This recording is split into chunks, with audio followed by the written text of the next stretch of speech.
Hello, Eli here, not animator extraordinaire.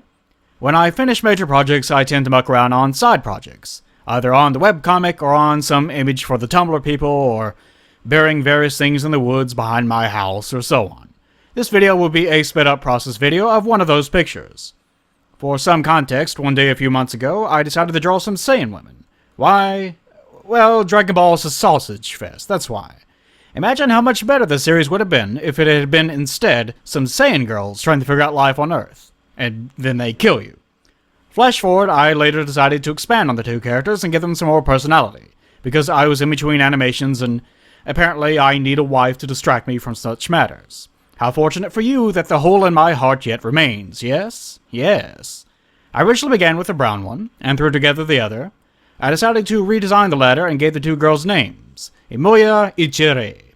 If you want to know more about the extremely convoluted way I chose those names, check the description.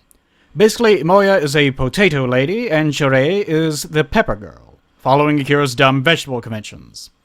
But for now, let's get started on the video, shall we? Okay, the first thing that you're going to notice is that this image is already halfway done. That's because whenever I began the image, I wasn't sure if I was actually going to finish the project or not. And I was certainly not really sure if I was going to do a video of it or not. The reason why I decided to do a video is because, well, really, the reason why I decided to do a video is because have been getting kind of tired of not being able to produce my own stuff. I've been doing the Let's Plays, and I was doing that thing for Matt, but I haven't really been doing anything for me lately. So I decided, you know what, I'm just going to do something in my own time, and I'll record it. Why not? Because I'm going to be doing it either way, and people might actually enjoy watching it, so why not? So I began the project without the assurance that I was actually going to finish it, which I do most of the time. Usually I'm not sure if I'm going to go all the way with these things or not. So I went ahead and got all the line work done and then decided, you know what, this is worth finishing. So I decided at that point that I was going to make a video out of it. So that's the reason why the line work is done, just to clarify that. I might actually go back and show you the primary images later, if I think about it, but it's really not that important. The main thing with this project is that I was trying to go back to what I used to do. In the past, I would work only at high resolution. I would, if you're making like a 1920 by 1080 image, you don't start at 1920 by 1080 unless you're just feeling lazy, which is usually what I'm feeling these days. Whenever I do these little side projects, usually I just work at 1920 by 1080 because why not? Who gives a shit? But this one, I decided, you know what, I'm so out of practice that I might as well just try to do this one time. And also at the same time, I have not been feeling good about my progress as an artist to begin with. I wanted to try to get back into the game, so to speak, and work on technique. Because doing these little animations, especially vector animations, you get to the point that you are so focused on... Well, you get into bad habits. I'll say it that way. Because vector, you don't have to worry about things like, pressure and line strength whenever you're making your strokes. You don't have to worry about certain shading techniques because everything is hard shaded. And in other words, there's no gradient on the edges of a shade. Like you can see here, I lay down a very hard edge and then I go back over with an eraser. That way it kind of blurs out the image and makes it look more like natural lighting. But as far as animations go, you can't do that. Or I guess you can, but it's so time intensive that there's no way that you're going to do that in an animation. You would have to just work on a single image for that sort of thing. So, point being, all the animating kind of has fucked me up. You would think that learning to animate everything would actually make you better, but it's actually made my art worse. Because, like I said, I've gotten into so many bad habits. As a result, things like... I'll say it this way. Oh, I can't remember her name.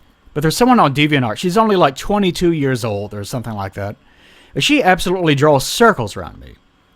Google images of the Teenage Mutant Ninja Turtles in that realistic Teenage Mutant Ninja Turtles. Something like that. I think she also does like anime characters. She does a lot of stuff. Her portfolio is absolutely full. She's mainly known for faces, so I'll be kind of fair and in saying that most of her stuff is she works to death on the faces, but the bodies are really more sketchy most of the time. In comparison, anyways. They still look amazing. But she can draw circles around me. I'm just using that as an example because that was the first thing that came to my mind. But there's plenty of people that absolutely blow me out of the water as far as traditional, or, like this drawing. As far as drawing goes, everyone that's worth their salt absolutely destroys me. And of course, as far as animation goes, there's lots and lots of animators that are way better than I am. And certainly will always be better. I'm a jack of all trades, so I tend to screw myself over in that respect.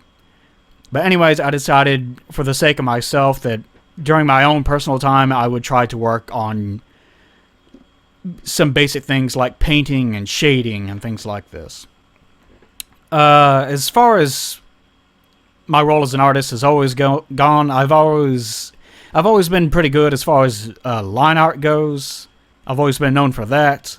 But when it comes to painting, I am absolutely atrocious. I cannot paint worth a shit.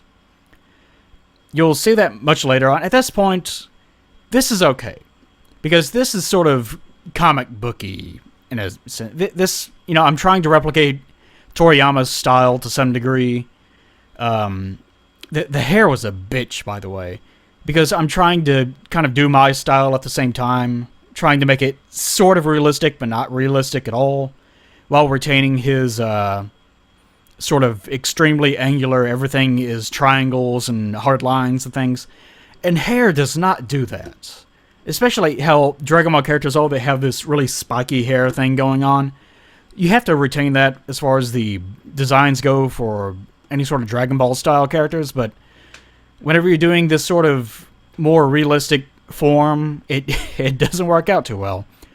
So I tried to, with the hair, come up with ways that made it look sort of, it has little bitty pokes and strands sticking out here and there, but it more or less still retains that original, everything is triangles, everything is hard lines kind of thing.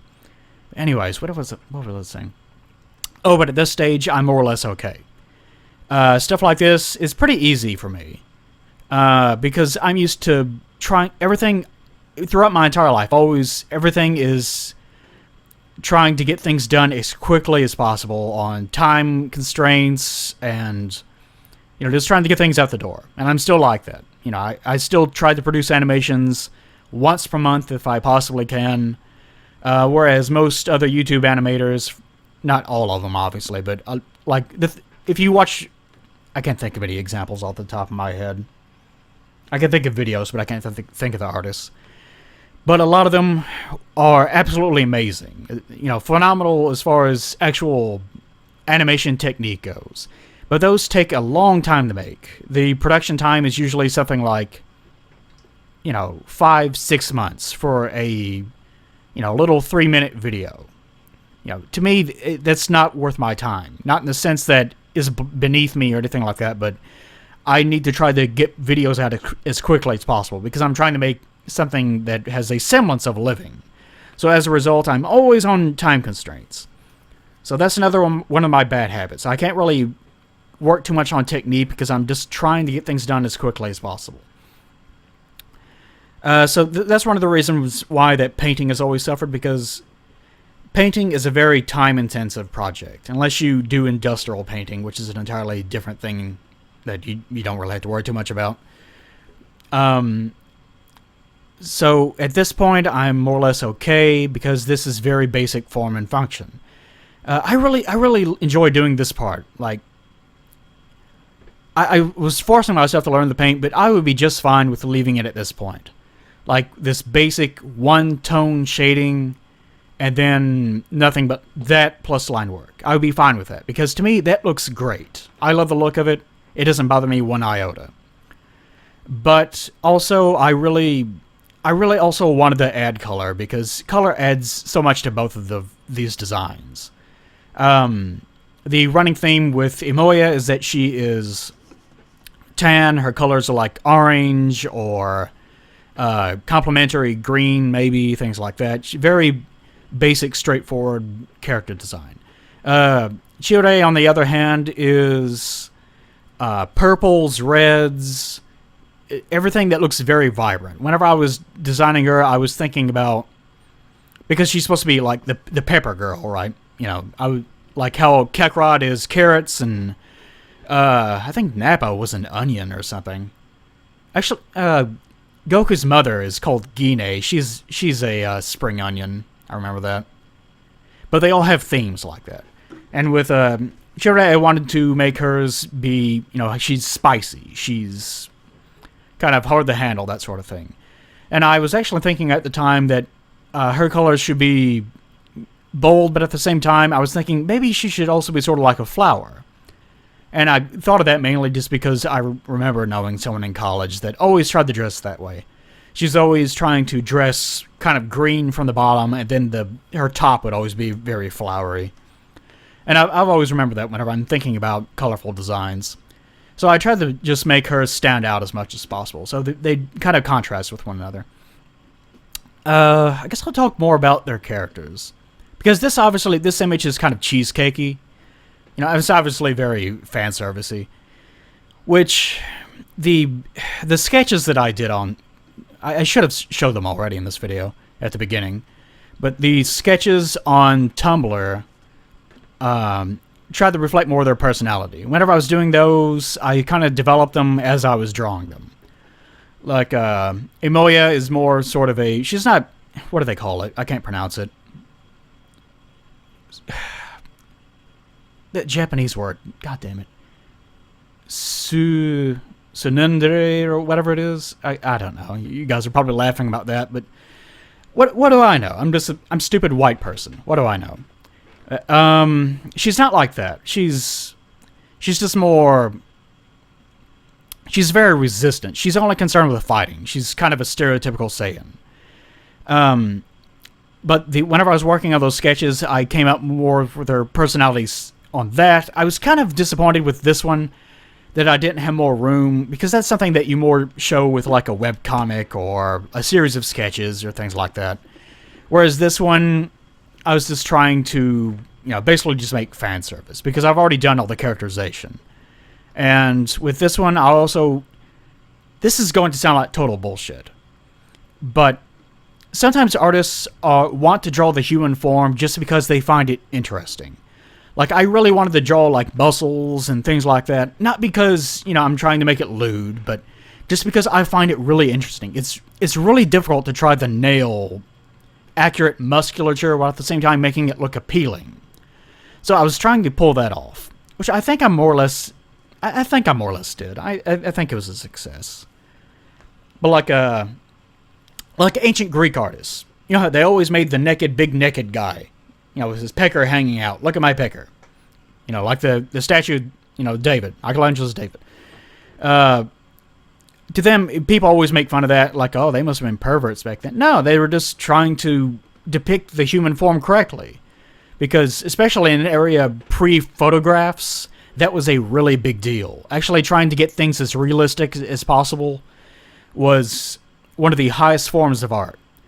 Because, you know, if you think about it, if you don't have photographs in a world in which you cannot just take a picture of someone and that's it, how do you capture the essence of a person forever?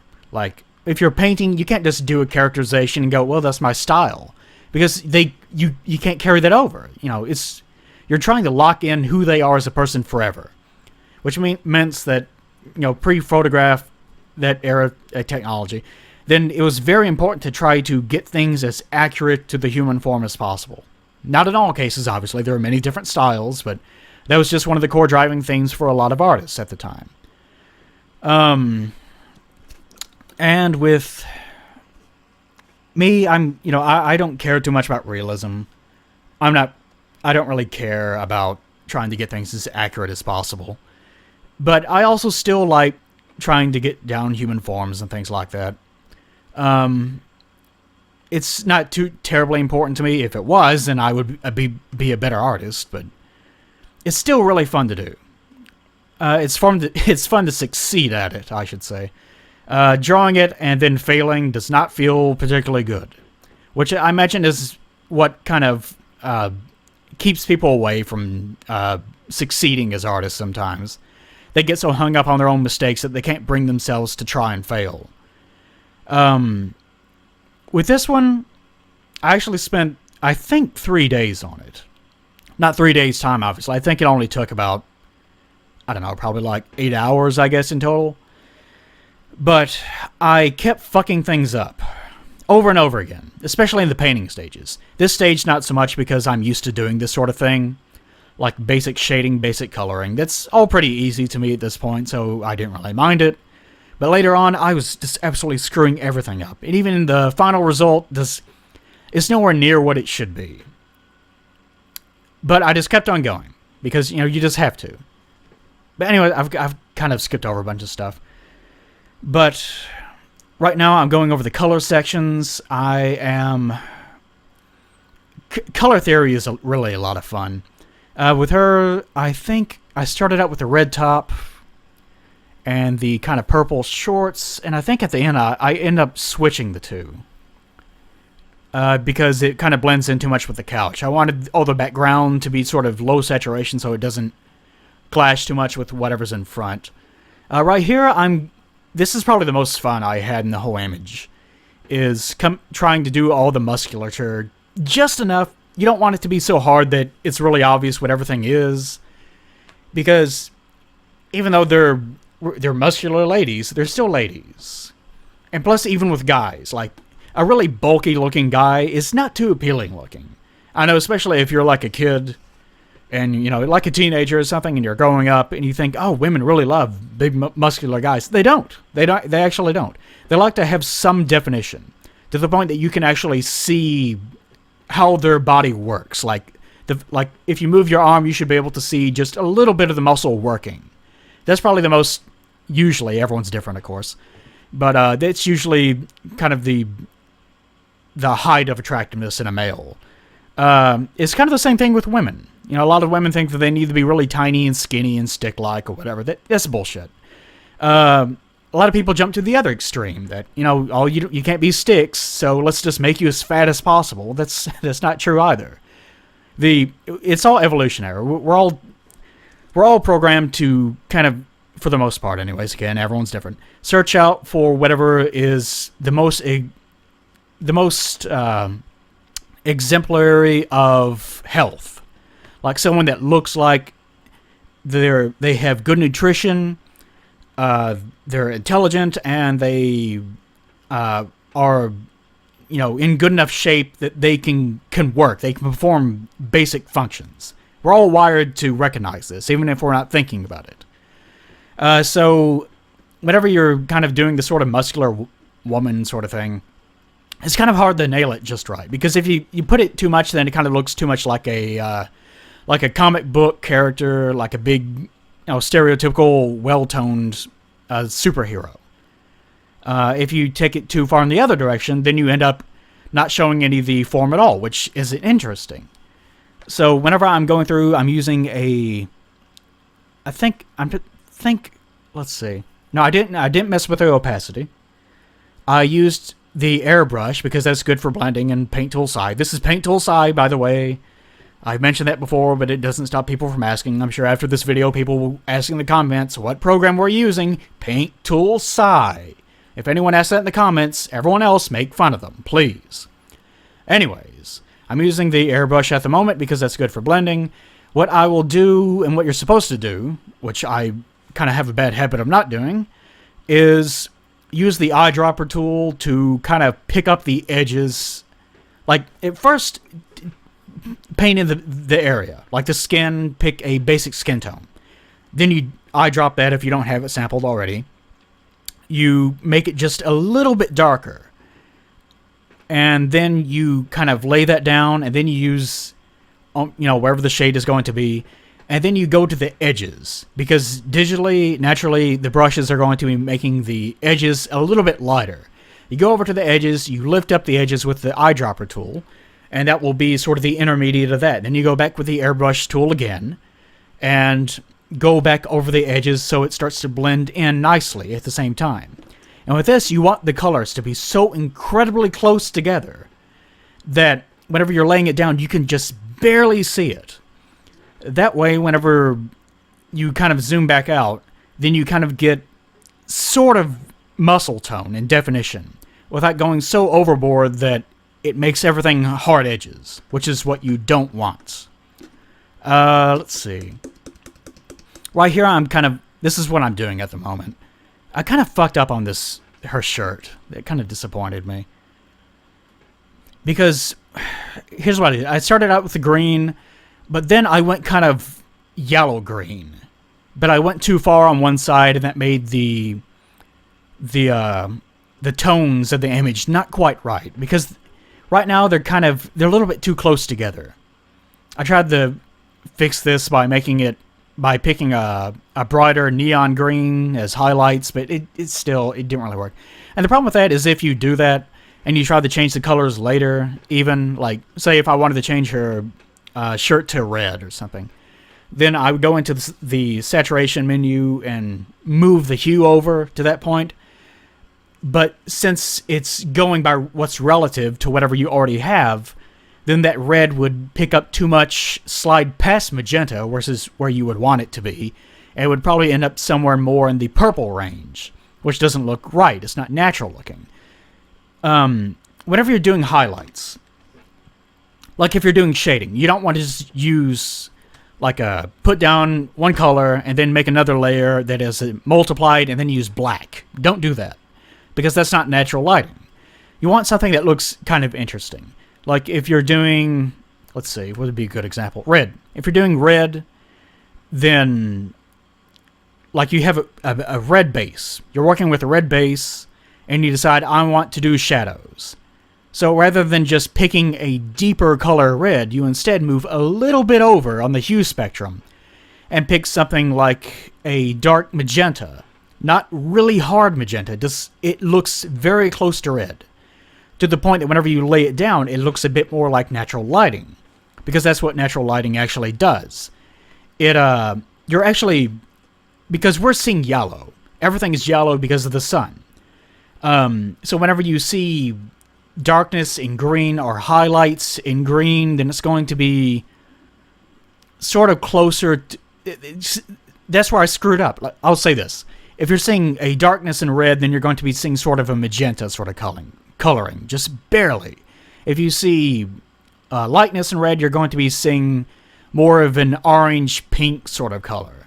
And the problem with green specifically, if you look at the color wheel up above, or green or blue sort of, like a light blue, that area, is that it is so far away from yellow that you end up having to use either straight up yellow, which digitally does not really blend too well sometimes, or you have to drop back down into the coolest looking color possible, which is going to be that bright sky blue, which also does not look natural. That's the reason why I really don't like working in greens in these images, because there's no real right way to go. Sometimes, specifically with the greens, I will lay down the green as one color and then use it on another layer, because then at least I have a little bit more control over it. Like I'll lay down the shading on another layer, and then I'll kind of just tweak it until it's absolutely perfect. Because if you just try to do it on the fly by hand, then it's probably going to fuck things up. Okay, let me take a drink from my Powerade. Now endorsing Powerade. You can hear the cash register in the background. Oh, Lord. What I'm doing here, as I lose my voice, is I'm laying all the background elements on their own layers. Really, if I wanted to be a better painter, I would not be using so many layers. Because if you're going to be painting, really, you should be working all on one layer for the most part. That's not always true exactly. There's a lot of merging back down, but for the sake of blending, that's the reason why you work on one layer, for the sake of blending. Because, say, if you have... Let's say you have, like, these dumbbells. Let's say that we have the basic dumbbell color of, that kind of bluish gray, and then we put a layer on top of that that's set to multiply, and that has, like, a slightly darker, more heavily saturated blue tone. And then over that, we have another one that's supposed to be the lights. And we have 3 layers. So now, whenever we have minor mistakes, and now we have the process where we're trying to blend things back down into them looking natural, you can't do it. Because if you kind of start erasing the darks, then it's not necessarily going to blend into whatever is sitting under it or over it. But if you have them all on one image, like on one layer, then you can just push everything together and it's naturally going to blend that way. So you're going to end up with a lot more natural looking tones as a result. So that's why you do it on one layer. But that is a pain in the ass. It's probably something I'll never actually be able to pull off correctly, to be honest. Like, I am not super good at painting. This is still kind of the basic stuff. This is basic tone. The only thing that I really have kind of done that's major is like the couch, and even that doesn't look quite right. I mean, that's just really basic. That's really lazy. That's a fucking lazy-ass couch. Man, I'm fucking terrible at coloring. Or, shading. Oh, well. The rest of this is just, basic one tone. Then I go back over it with a darker version of itself that's pulled over more towards the yellow. That way it gets a bit more tone to it. Again, just finishing up the background images. And then once I get later on, like here's something else. When I'm doing the shadows for this, that's a much darker color. I should be working in much darker tones, but at the same time, I wanted to show off their the forms of the characters. I wanted to show them off rather than make a realistic looking image. So I couldn't go overboard with like right here. I'm trying to make a really bright, because that's what you're supposed to do in tonality. Your black should be as black as possible. Your white should be as white as possible. But with this, since I'm trying to show off as much detail as possible at the same time, I can't do that. Because then if you pull your whites too far up and you push your blacks too far down, then there's something racist about that I just said. Nah, forget it. That's not funny. Then you're going to end up with a shitty looking image. Because everything has a lot of pop in the background, aside from the things that you want to actually have detail on them, which are going to look really out of place. So that's why you don't do that. Here I'm adding my room lighting layer. That I love doing that. That's one of my favorite things to do. I know some people don't like the way that it looks as a result, but, fuck you guys. I really like the room lighting, which is basically, it's just a solid color you put on multiplier. You put on multiply, and then you either lower its opacity really far down, or you push the lighting up so far that it's almost white. That way, everything, even if you haven't been matching the colors just right, it gives everything a more natural-looking, even tone, which I think I've said in one of the Trifusion videos. Here's where I start fucking up. Because I decide I'm going to start trying to get fancy with lighting, and I'm trying to do these really hard. I actually think I keep this specific layer to some degree, but I'm trying to have more contrast. But at this point, I'm also realizing, well, I can't really do that, and I can add enough to the point where it looks really, really dark, but it doesn't look. It's so dark that you can't see anything, which is another fuck up. Another thing I'm doing wrong here, which I always do, and I will never break this habit, is I'm working too far out. I should be zoomed in unbelievably right now. But because I'm so used to trying to go as fast as possible, just working as quickly as possible, I'm working really far zoomed out, and I'm using a very large brush to just cover as much area as possible. And I'm trying to accommodate this by just using more than one layer. Like, have 2 or 3 shading layers instead of just one. Because then, if you can work zoomed out on 3 different layers, and that'll make it sort of look like it is blended, without actually having to dedicate the time to actually blending all across one layer. Which is a shitty way of doing it. Don't do it that way. I only do it because I picked up really bad habits. I mean, I'm 32 years old right now. Actually, I'm 31 right now. I'll turn 32 on like the 27th or something. But I should be a lot better than I am right now. Like, there are probably people watching that are just far, far beyond me. as far as certain things go. I'm still pretty confident in my line work for the most part if I give it time. But things like painting, I'm sure there are lots of people that just absolutely blow me out of the water in every way. And they're like 18 years old. I've seen plenty of people that are just exceptional. So if you're learning and you're thinking, well, I'll get better over time, you won't. You really won't. You actually have to do it.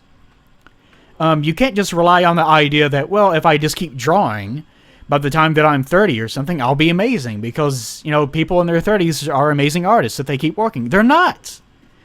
As I've said in the Trifusion videos, whenever you're actually trying to improve, you can't just do the same thing over and over and over again. Because then you'll be exceptional at something bad. You'll be highly productive on doing something that should not be done to begin with. Here I'm adding a sort of a tertiary lighting layer, which is not going to work out too well. I think I either end up getting rid of this entirely, or, this doesn't work. Because what my idea here is that I'm going back over this with pure whites, and then I'll set to like luminosity or overlay and then lower the opacity down. It looks okay, but it doesn't really look natural. Because right now I'm kind of finishing up, or I thought I was finishing up at the time, and everything looks really blurry, and there's a lot of glow all over the place. Nothing really looks natural. It's just really shitty. So what I ended up doing is I kind of stopped and decided, you know what, this doesn't look right. I'll see what it looks like tomorrow. So the next day I opened it up and I recoiled in horror. I looked at this like, oh, good lord, this is awful. Why did he do this? So I end up deleting a bunch of layers, as you'll see probably in a second. And then I go back over and just redo a whole bunch of stuff. But anyways, yeah, I'm not quite where I should be. But a lot of that is just because I have not been trying new things. And even now, as I'm doing this coloring,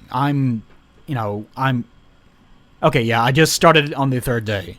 You notice that a lot of layers just disappeared. It's because I deleted a bunch of shit. But anyway, what's I saying?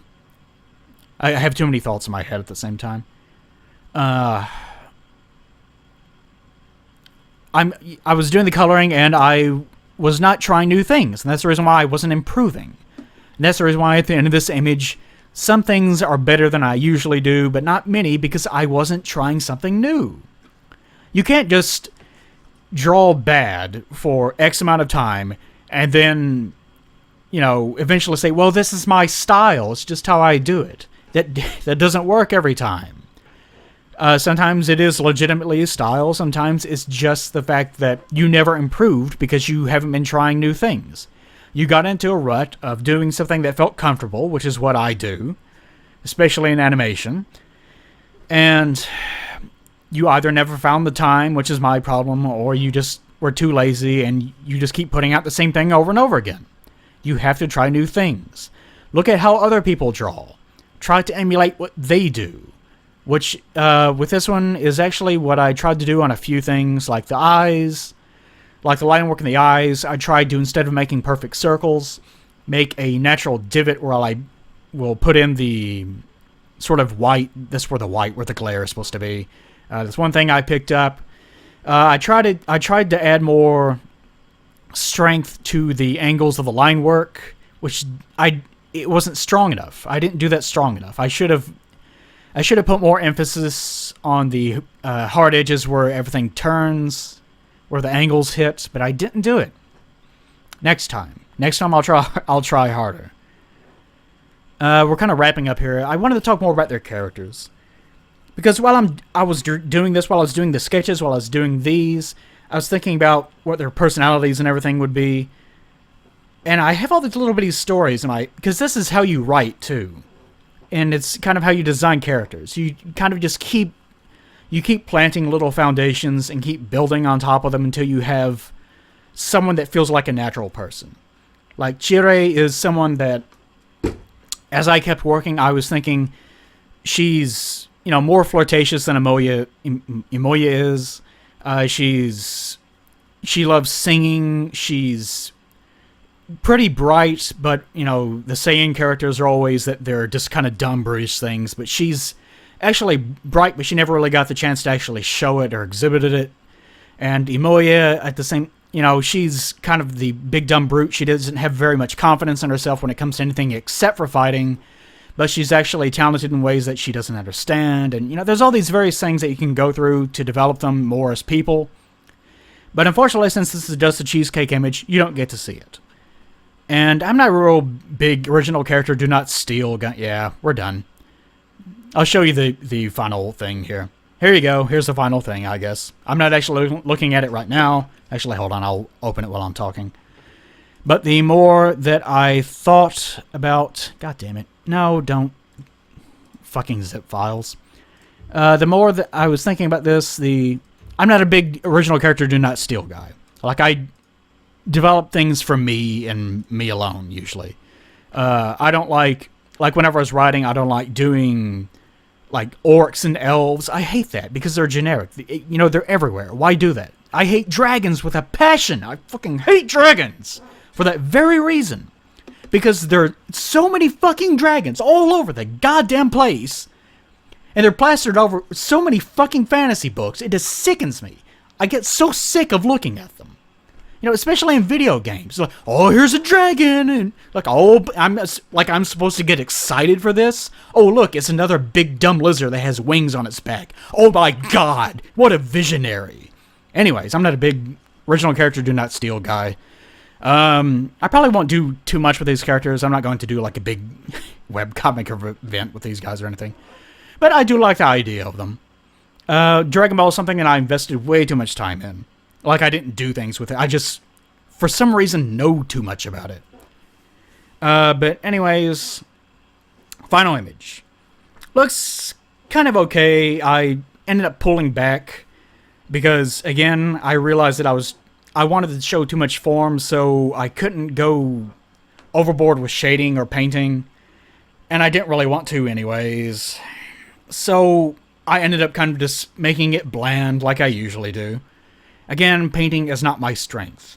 It's line work. Like my animations. My actual animating is not good. I'm not an animator. I can't animate or shit. If you see me ever go frame to frame, you will realize, oh, this is kind of rough. I mean, it looks okay, but it's kind of rough. Just because I'm not an animator. But my animation is supported by the fact that my actual drawings that I'm twinning around like an idiot look good. The actual drawings, the form looks okay. Because I'm a line artist. That's what I do. That's what I've always done. But I guess that's the lesson of this particular video. Is that you need to push yourself to learn new things. Which is why I make the video, so that you can see them. Lots of people make speed painting things and stuff on YouTube. You can go watch those. But they don't have commentary. They don't explain anything. It's like the image of the how to draw an owl picture. Google that. It's like, here's a circle. And then, like, step 2 is like basic shape or something. And then the third step is draw the rest of the fucking owl. And it's just like, it disappears. Like a fully rendered realistic owl image. And I remember as a kid seeing things like that all the time. And it always pissed me off. Because the artists don't fucking explain anything. That's the reason why I do these things. Because I'm trying to give you an idea of why things happen. Because it's not enough just to see them. You have to recognize why they're making decisions. And as I've gotten older, I realize why people do the things that they do in those little tutorial things. Like the reason why they just jump ahead to the final owl picture in this example is because there is no step between 2 and 3. There's like 2.01, 2.02. They're all just very tiny detail things that the artist is just kind of thinking and making up on the fly.